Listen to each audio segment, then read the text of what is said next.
Indonesia dikenal sebagai negara agraris, di mana banyak dari masyarakatnya yang bekerja sebagai petani.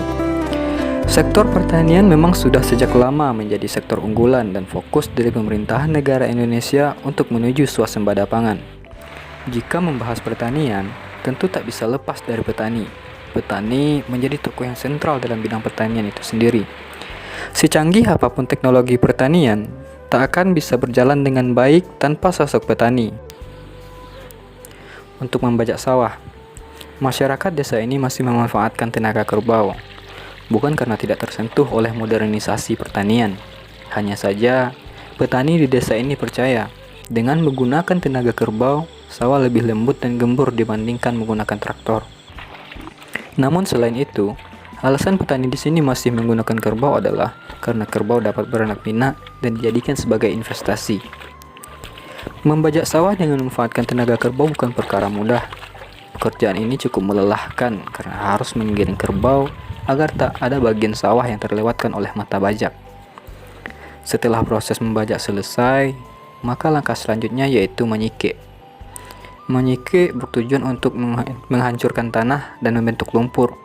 Alat sikik ini pun masih tradisional, terbuat dari sebatang kayu yang dibentuk dan diberi gigi-gigi runcing untuk memecah tanah menjadi lumpur. Setelah proses menyikik selesai, maka sawah harus didaftarkan supaya nantinya bisa sama mendapat air. Tidak ada bagian yang terlalu tinggi ataupun terlalu rendah. Ketika proses penggarapan ataupun pengolahan sawah selesai, sederet pekerjaan lain pun telah menanti para petani. Sawah yang telah datar tersebut siap untuk ditanami benih yang telah ditanam sebelumnya. Usia benih yang siap untuk ditanam di sawah adalah sekitar 20 hari setelah benih disemai. Benih padi ditanam dengan jarak sekitar 15 cm. Proses menanam pun dilakukan dengan cara tradisional, ditanam langsung oleh tangan-tangan cekatan ibu-ibu petani. Para petani ini pun seperti tak terpengaruh dengan teriknya matahari. Meski sinar matahari tengah berada di atas kepala, mereka tetap tekun menanami sawah dengan benih-benih mungil tersebut.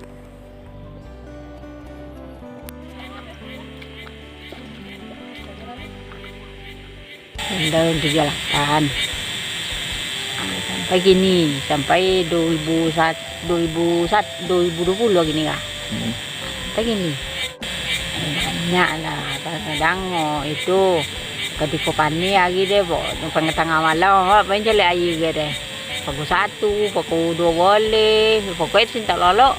Subuh mak lah itu loh. Apa ilo, kok mak tayi ayu kan nomor deh, mau bulan. Itu lah pen pagi. Sudah mau subuh mak lah apa ilo deh. Yo, kaya lah gitu. Mencukupi, yo bawa cukup anak dah. Dari nantuo sampai kanan ketek. Nah itu macam kanan ketek sekali lah itu kuliah. Jadi saya mencoba kuliah.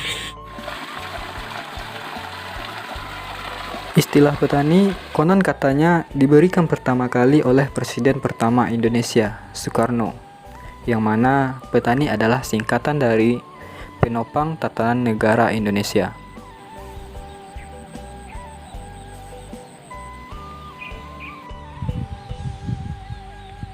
Menjadi petani bukanlah perkara mudah. Bekerja sebagai petani, seseorang akan dihadapkan dengan setumpuk pekerjaan melelahkan yang tak akan ada habisnya.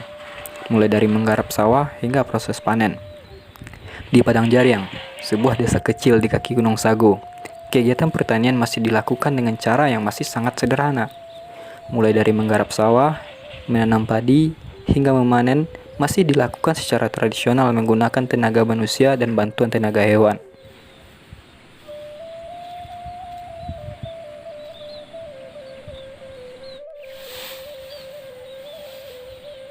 Ini pekerjaan yang paling baik petani yo ke sawah. Itu menggilai padi katir tumbuh. Iyo kalau musim panen deh baik sadane deh. Ayu nak ada malam tu malam makan malam malah kau ini jali ayu malam dah. suka bui air kadang-kadang kalau apa semua gagal kalau nak adu air. Musim hama itu juga musim hama pianggang musim pianggang ya musim hama pianggang atau itu ulek magacun monci